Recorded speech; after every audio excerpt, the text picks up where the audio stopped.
ಇವತ್ತು ಕಲಬುರಗಿ ಜಿಲ್ಲೆಯಲ್ಲಿ ಪಡಿತರ ವಿತರಕರ ಸಭೆಯನ್ನು ಆಯೋಜಿಸಿದ್ದಾರೆ. ಈ ಸಭೆ ಉದ್ದೇಶ ನಮ್ಮ ದೇಶದ ಆಹಾರ ಸಚಿವರಾದಂಥ ನಮ್ಮ ರಾಜ್ಯದವರೇ ಆದಂಥ ಪ್ರಹ್ಲಾದ್ ಜೋಶಿ ಸಾಹೇಬ್ರನ್ನ ಬೆಂಗಳೂರಿನಲ್ಲಿ ಸಭೆ ಮಾಡಲಿಕ್ಕೆ ನಾವು ಮನವಿ ಮಾಡಿದ್ದೀವಿ. ಮನವಿಗೆ ಅವರು ಸಭೆಗೆ ಬರಲಿಕ್ಕೆ ಒಪ್ಪಿದ್ದಾರೆ.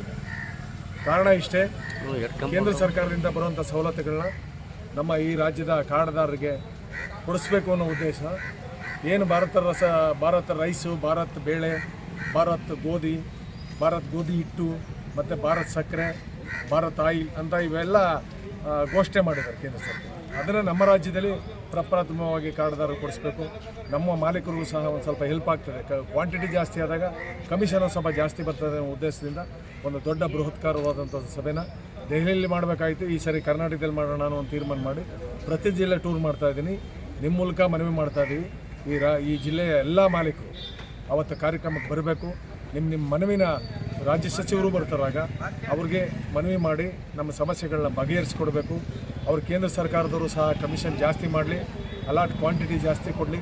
ನಮ್ಮ ಈಗ ಏನು ದಿನೇ ಪ್ರತಿಯೊಂದು ಜಾಸ್ತಿ ಆಗೋದು, ಪೆಟ್ರೋಲ್ ಆಗ್ಬೋದು, ಮನೆ ಬಾಡಿಗೆ ಆಗ್ಬೋದು, ಲೇಬರ್ಸ್ ಚಾರ್ಜ್ ಆಗ್ಬೋದು, ಕರೆಂಟ್ ಚಾರ್ಜ್ ಆಗ್ಬೋದು, ಇಂಟರ್ನೆಟ್ ಆಗ್ಬೋದು, ಇವೆಲ್ಲ ಸಮಸ್ಯೆಗಳಿವೆ ನಮ್ಮ ಮಾಲೀಕರಿಗೆ. ಅದರಿಂದ ಕಮಿಷನ್ನು ಜಾಸ್ತಿ ಕೇಂದ್ರದವ್ರನ್ನ ಕೇಳಬೇಕು. ಆ ಕಾರ್ಯಕ್ರಮ ಮಾಡ್ತಾಯಿದ್ದೀವಿ. ಆ ಕಾರ್ಯಕ್ರಮಕ್ಕೆ ಇಡೀ ಜಿಲ್ಲೆಯ ಎಲ್ಲ ಜನಗಳು ಬರಬೇಕು ಅಂತ ಮನವಿ ಮಾಡಲಿಕ್ಕೆ ನಾನು ಪ್ರತಿ ಜಿಲ್ಲೆ ಟೂರ್ ಮಾಡ್ತಾಯಿದ್ದೀನಿ. ಅದರಿಂದ ಒಂದು ಸ್ವಲ್ಪ ಸುದ್ದಿ ಮಾಡಿ ಒಳ್ಳೆಯ ರೀತಿಯಲ್ಲಿ ವಿತರಣೆ ಮಾಡಬೇಕು ಕಾರ್ಡ್ದಾರರಿಗೆ. ನಾವು ಈ ಸಣ್ಣ ಪುಟ್ಟ ಸಮಸ್ಯೆಗಳಿಗೆ ಯಾರೂ ಭಾಗಿಯಾಗಬೇಡಿ. ಮತ್ತು ಈಗ ರಾಜ್ಯ ಸರ್ಕಾರಕ್ಕೂ ಒತ್ತಾಯ ಮಾಡಿ ಹಣನೂ ಬಿಡುಗಡೆ ಮಾಡಿದ್ದಾರೆ ರಾಜ್ಯ ಸರ್ಕಾರ. ಸಿದ್ದರಾಮಯ್ಯರು, ಮುನಿಯಪ್ಪ ಸಾಹೇಬರು ಬಿಡುಗಡೆ ಮಾಡಿದ್ದಾರೆ. ಏನು ಸಗಟು ಮಳಿಗೆಗಳಿಗೆ ಎಲೆಕ್ಟ್ರಾನಿಕ್ ಸ್ಕೇಲ್ ಹಾಕಿ ಸರಿಯಾದ ತೂಕ ಕೊಡಿಸ್ಬೇಕು. ಮತ್ತು ಕಾಂಟ್ರಾಕ್ಟರ್ಗಳು ಯಾವ ಲಾರಿಗಳಿಗೆ ಬಿಟ್ಟಿದ್ದಾರೆ, ಟೆಂಡರ್ ಮೇಲೆ ಯಾವ ಎಂಟ್ರಿ ಆಗಿವೆ ಅವೇ ಲಾರಿಲಿ ಇದು ಮಾಡಬೇಕು. ಬೇರೆ ಲಾರಿಗಳು ಹೋಗಕೂಡ್ದು. ಬೇರೆ ಲಾರಿಗಳಿಗೆ ಇವೇನು ಟೆಂಡರ್ ಆಗಿರೋ ಲಾರಿಗಳಿಗೆ GPS ಅಳವಡಿಸ್ಬೇಕು. ಅದೇನು ಗೋಡನಿಂದ ಎಲ್ಲಿ ಹೋಗ್ತದೆ, ಯಾವ ನ್ಯಾಯಬೆಲೆ ಅಂಗಡಿಗೆ ಹೋಗ್ತದೆ, ಇಲ್ಲ ಕದ್ ಮಾರ್ತಾರ ಏನು, ಇವೆಲ್ಲ ಒಂದು ಸಿಸ್ಟಮ್ನ ಅಳವಡಿಸಿದಾಗ ಈಗ ಒಂದು ಸ್ವಲ್ಪ ಭ್ರಷ್ಟಾಚಾರ ಕಡಿಮೆ ಆಗ್ತದೆ.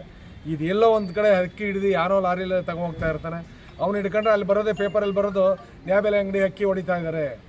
ಅದು ಮಕ್ಕಳ ಇಲಾಖೆದು ಹೋಗ್ತದೋ ಇನ್ನೊಂದು ಇಲಾಖೆದು ಹೋಗ್ತದೋ ಅದು ಕೇಳಲ್ಲ.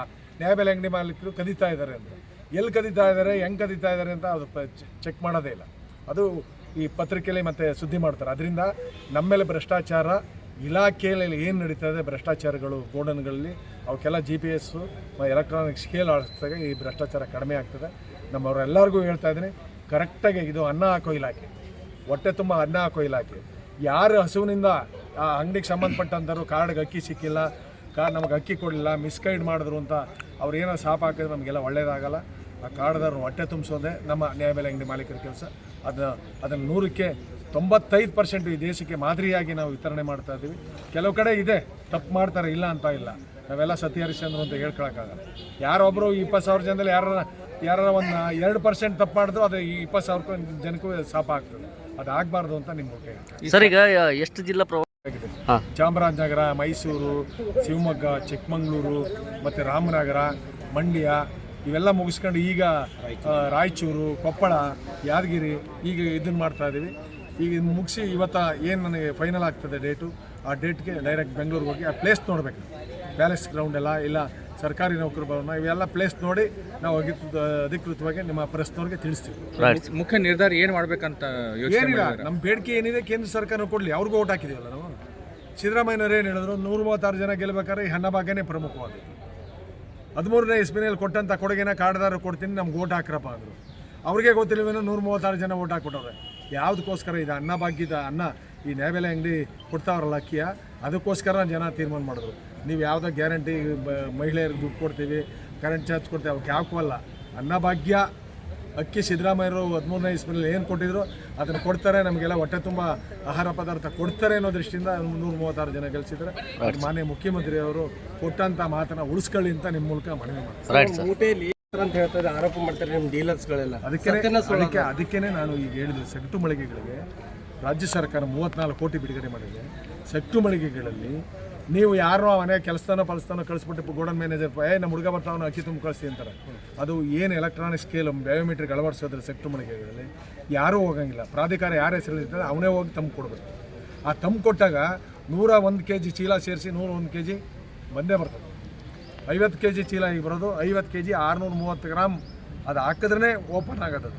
ಆ ಸಿಸ್ಟಮ್ ಬದಲಾವಣೆ ಮಾಡಿ ಭ್ರಷ್ಟಾಚಾರ ಕಡಿಮೆ. ಆದರೆ ಇದು ಮತ್ತು ಲಾರಿಗಳಲ್ಲಿ ಈಗ ಏನು ಉಳಿಸ್ತಾರೆ 1 kg 2 kg ಉಳಿಸ್ತಾರೆ ಅಂತಿರಲ್ಲ, ಅದು ಲಾರಿಗಳೇ ಹೊಡಿತಾರೆ. ಅಲ್ಲಿ CC ಕ್ಯಾಮ್ರಾ ಹಾಕ್ದಾಗ ಯಾವ ಲಾರಿಗಳು ಒಂದು ಆಟೋನೂ ಹೋಗಂಗಿಲ್ಲ. ಆ ಏನು ಟೆಂಡರ್ ಆಗಿದೆ ಅದೇ ಲಾರಿ ಹೋಗೋದು.